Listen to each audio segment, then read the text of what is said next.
안녕하십니까. 산업안전관리론을 강의하는 최은정입니다. 자, 이번 시간은 첫 번째 과목 산업안전관리론 제1장부터 공부를 시작하도록 하겠습니다. 공부 시작에 앞서서 1과목의 특징에 대해서 말씀드려 보겠습니다. 실기까지 가는 비중이 가장 높은 과목에 해당합니다. 특히나 산업안전보건법에 대한 내용이 나오다 보니까요. 특히나 실기 필답형 부분에서 법에 대한 내용이 많이 출제도 되면서 배점 또한 높습니다. 그래서 첫 번째 과목 굉장히 공부 양이 많고 암기할 게 많고 별표 3개, 2개짜리가 너무 많아요. 하지만 이 한 과목을 공부를 제대로 하시고 나면 실기까지 가는 거에 대략 50% 정도 끝난다라고 생각하시면 됩니다. 그래서 첫 과목 시작하자마자 별표가 쏟아지니까 어떻게 이 많은 걸 다 암기하겠는가, 포기해야겠다, 이런 마음 먹으시면 안 되고요. 자, 조금 힘들긴 하지만 첫 과목에서 힘든 법이 나오기 때문이다 라고 보시면 됩니다. 그래서 참고 이 과목만 끝내면 공부에 대략 50% 끝이 나는구나, 이렇게 생각하시고 공부하시고요. 특히나 별표 2개에서 3개까지 가는 내용들은 실기까지 중요한 내용입니다. 별표 3개는 대부분 법의 내용인데요. 출제가 되었을 때 배점 또한 높은 게 별표 3개다 보시면 됩니다. 별표 2개도 실기까지 자주 출제가 되는 내용인데 별표 3개보다는 배점이 조금 낮을 수 있는 내용입니다. 그래서 필기에서는 별표 2개와 3개는 가급적 암기하시되 처음부터 문장을 전체 암기한다 생각하시면 공부의 진도가 나가지 않습니다. 그래서 우선은 시작하는 필기에서는 제가 체크해드리는 핵심 단어 위주로 암기하시기 바랍니다. 숫자나 단어 위주로 암기하시고요. 계속해서 반복하셔서 읽다 보면 실기에서는 문장이 적어질 거다 말씀드립니다. 자, 그리고 제가 연필하고 파란펜 함께 준비하십시오 말씀드리는데요. 파란펜은 참고의 내용이고요. 연필은 직접적으로 시험에 나온다기보다는 그냥 암기하는 방법, 쉽게 이해하기 위한 방법, 이런 걸 따로 표기해 두면 좋겠습니다. 그래서 책을 넘겼을 때 구분이 되어 있는 게 굉장히 중요합니다. 책이 1000페이지가 넘습니다. 넘겼을 때 전부 다 빨간색이면 어떻게 다 해야 할지 모릅니다. 그래서 참고의 내용 구분하시고 실기까지 가는 중요한 내용은 빨간색 표기하시고 그냥 암기하거나 그냥 설명을 덧붙이는 내용은 연필로 이렇게 구분하면서 공부하시면 좋을 것 같습니다. 자, 1장 공부를 같이 시작해 보도록 하겠습니다. 첫 번째 산업안전보건법상의 용어 정의입니다. 용어 정의 부분에서 최근에 법이 바뀌면서 개정된 내용이 있는데요. 어떻게 바뀌었나 한번 살펴보겠습니다. 재해에 대한 정의가 나왔습니다. 노무를 제공하는 자, 이렇게 바뀌었습니다. 예전에는 근로자였거든요. 근로자라는 건 근로조건에 의한 계약을 맺은 사람이잖아요. 그게 아니라 이제는 일을 하는 모든 사람이라는 거죠. 노무를 제공하는 자가 업무에 관계되는 건설물, 설비, 원재료, 가스 증기, 분진 등 업무에 의하거나 작업 또는 그 밖의 업무로 인하여 사망하거나 부상하거나 다치는 거죠. 질병에 걸리는 것까지도 산업재해다라고 봅니다. 그래서 직업성 질환, 직업병 또한 재해 건수에 포함이 된다 보시면 됩니다. 그래서 산업재해는 누가? 노무를 제공하는 자가 무엇 때문에? 업무에 의하여 사망하거나 부상하거나 질병에 걸리는 것이다. 이렇게 정의할 수 있고요. 이거 최근 개정된 내용이라 별표 하나 붙여보겠습니다. 빨간색 별표 하나 붙여주시고요.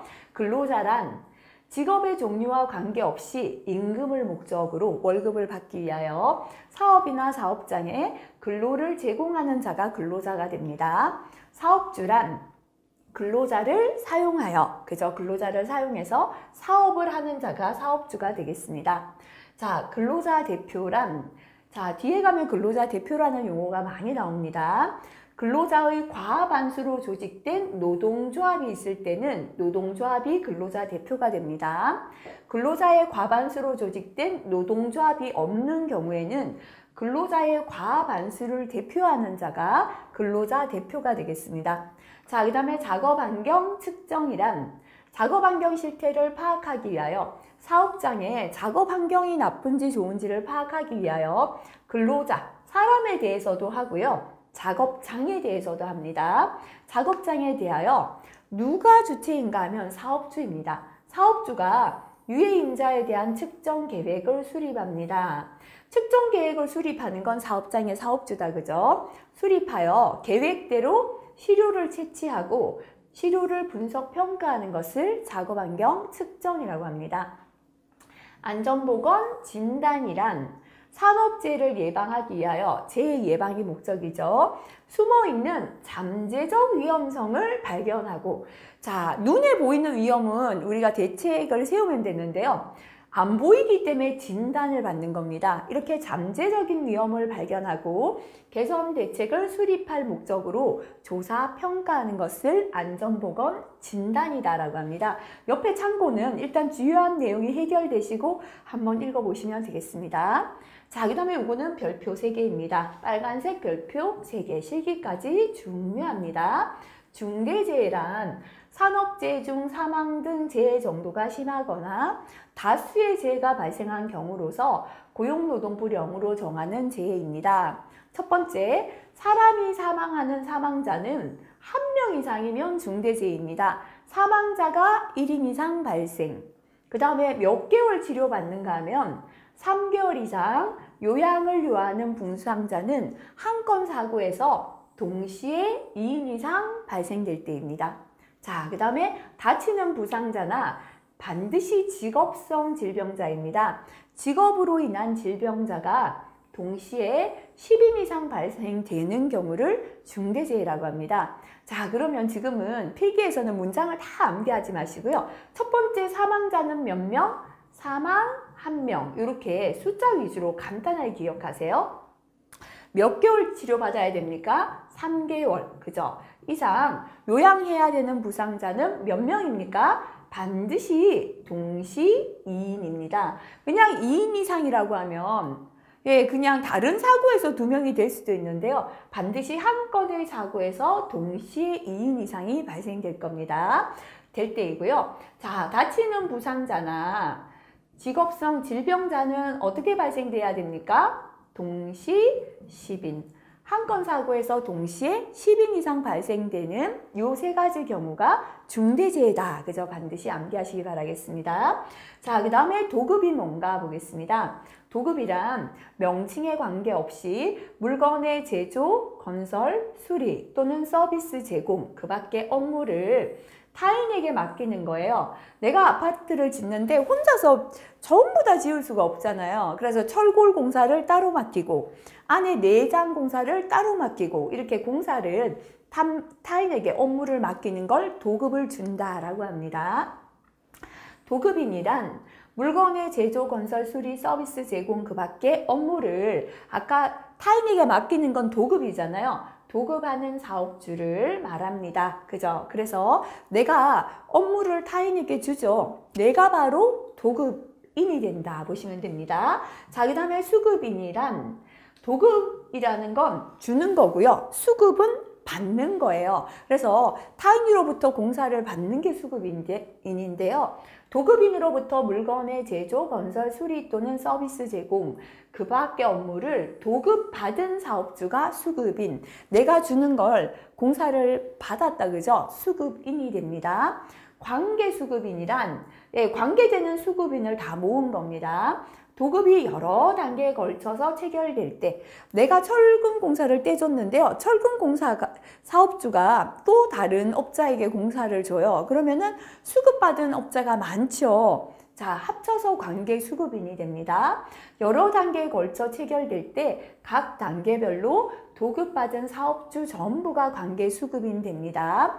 자, 그 다음에 건설공사 발주자란 건설공사를 도급하는 자, 그죠? 건설공사를 이제 도급하는 자로서 건설공사의 시공을 주도하여 총괄 관리하지 아니하는 자입니다. 그죠? 다만 도급받은 건설공사를 다시 조급하는 자는 제외한다 되어 있고요.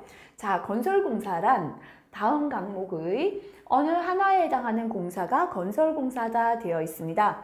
건설산업기본법에 따른 건설공사, 전기공사업법에 따른 전기공사, 정보통신공사업법에 따른 정보통신공사, 소방시설공사업법에 따른 소방시설공사, 문화재 수리 등에 관한 법률에 따른 문화재 수리공사입니다. 없던 게 생겼습니다.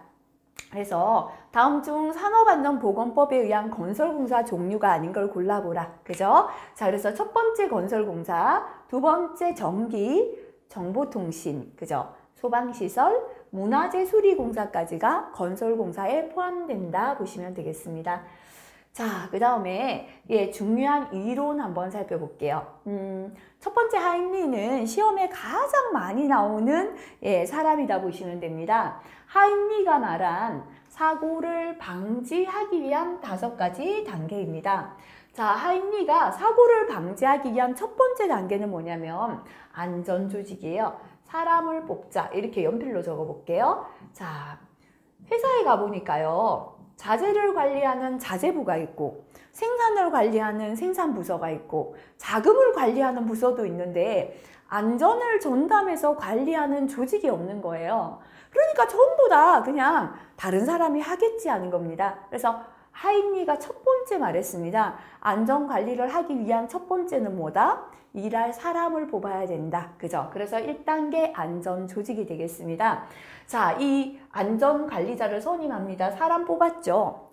이 사람이 이제 우리 회사의 안전 목표를 설정하고 전체적인 안전 조직을 구성하는 겁니다. 굵직한 거죠, 그죠? 목표 설정, 조직 구성, 안전관리자 선임 등이고요. 앞으로 회사의 안전활동 방침, 계획을 수립하고 조직을 통한 안전활동을 전개하는 게 안전조직이 되겠습니다. 자, 이제 안전관리자가 뽑혔잖아요. 안전관리를 해야 되는데요. 어디가 위험한지 알아야지 하죠. 위험을 관리해야 사고가 안 나잖아요. 사실의 발견, 이게 뭐냐면 위험을 발견하자. 그죠? 뽑혔는 안전관리자가 위험을 발견해야 됩니다. 우리 현장 어디에 위험이 있나 그 사실을 발견하는 겁니다. 자, 요거는 세부 내용이 잘 나옵니다. 다음 중 2단계 사실의 발견에 내용이 아닌 걸 골라보시오 합니다. 자, 위험을 알아보기 위해서 작업하는 거 분석해봐야죠. 그죠? 그리고 현장 점검해야죠. 그리고 잠재되어 있는 위험을 알아내기 위해서 안전 진단 받아야 됩니다. 그죠? 그리고 지금까지 사고 났던 걸 조사해요. 아, 사고가 많은 데가 위험하구나 알아내는 겁니다. 그죠? 작업을 분석하고 점검하고 진단하고 사고 조사하는 게 사실의 발견이 되겠습니다. 자, 그래서 위험을 발견했는데요. 우리 회사는 프레스 제일 위험한 거예요. 자, 이 작업을 3단계 뭐 해야 될까요? 분석. 왜 분석합니까? 사고 원인을 찾기 위해서 분석하는 거죠. 3단계 분석이 되겠습니다. 그래서 사고 원인과 경향을 분석합니다. 작업 공정도 분석, 사고 기록 및 관계 자료 분석, 인적 물적 환경 조건 분석. 그래서 3단계 분석은 분석이 다 들어가 있습니다. 분석해서 원인을 찾았잖아요. 그럼 이제 대책이 나와야죠. 그죠? 대책이 뭐냐면 시정 방법이잖아요. 그죠? 요거를 선정하는 거예요. 원인을 찾았으니까 대책을 세우자 시정 방법 선정입니다. 4단계 시정 방법 선정인데 이것도 별표할게요. 2단계, 4단계 내용을 섞어놓고 고르시오라는 게 잘 나옵니다. 2단계 위험을 발견하는 사실의 발견에서는 어디가 위험한지 알기 위해서 작업 분석했고 점검했고 진단했고 사고조사했습니다. 시정방법 선정은 대책을 세우는 거잖아요. 개선이겠죠. 기술적으로 개선합니다. 자, 그리고 근로자들이 안전에 대한 의식이 없다면 안전운동을 전개해야 돼요. 의식 개선이다 보시면 됩니다. 그죠? 자, 교육훈련을 분석해서 개선한다 붙어도 됩니다. 그래서 이거는 분석이 붙었다고 해서 2단계 아니고요. 교육훈련을 분석해서 개선한다는 건 교육훈련을 바꾸는 시정방법 선정이 됩니다. 안전행정도 개선하고요.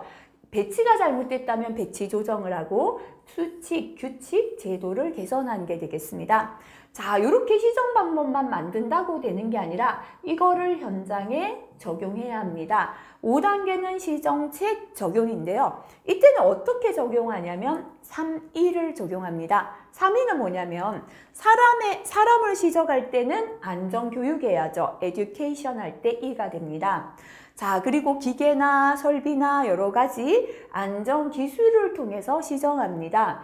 엔지니어링 할 때 2가 되고요. 그 다음에 여러 가지 관리죠, 그죠? 안전동력, 요거는 안전관리라고도 나오고 감독이라고도 나오고 안전을 더 잘하도록 독려하는 겁니다.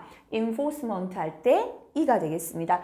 영어를 적으실 필요는 없는데요. 읽어보시고 이거구나는 알아야 됩니다. 다음 중 3위를 골라라. 영어로 나올 수도 있다 보시면 됩니다. 자, 그래서 전체적으로 한번 정리하겠습니다. 하임리가 사고를 방지하기 위하여 첫 번째 뭐 하자? 사람을 뽑자. 1단계 안전조직, 그죠? 그래서 조직을 구성하고 안전관리자 선임합니다. 구성된 조직에서 안전목표 설정하고요. 회사의 안전활동 방침 계획을 수립합니다. 자, 뽑혔는 안전관리자가 어디가 위험한가? 사실을 발견하자. 위험을 발견하기 위해서 작업을 분석하고 점검을 하고 잠재 위험을 찾기 위해 안전 진단하고 사고 났던 걸 조사합니다. 자, 그래서 위험을 찾았다, 그죠? 위험 작업을 찾았습니다. 그 작업을 분석하자. 분석하는 건 뭐 찾기 위해서다? 원인을 찾기 위해서입니다. 그래서 3단계 원인은 사고 원인 경량성을 분석, 작업 공정도 분석, 사고 기록 관계자료 분석, 인적, 물적, 환경 조건을 분석합니다. 자, 그래서 원인을 찾았기 때문에 대책 나와야 합니다. 4단계 시정 방법 선정입니다. 시정 방법을 선정한다라는 건 잘못된 걸 고치는 겁니다. 기술적인 개선, 그 다음에 교육 훈련도 분석해서 개선한다 해도 맞고요.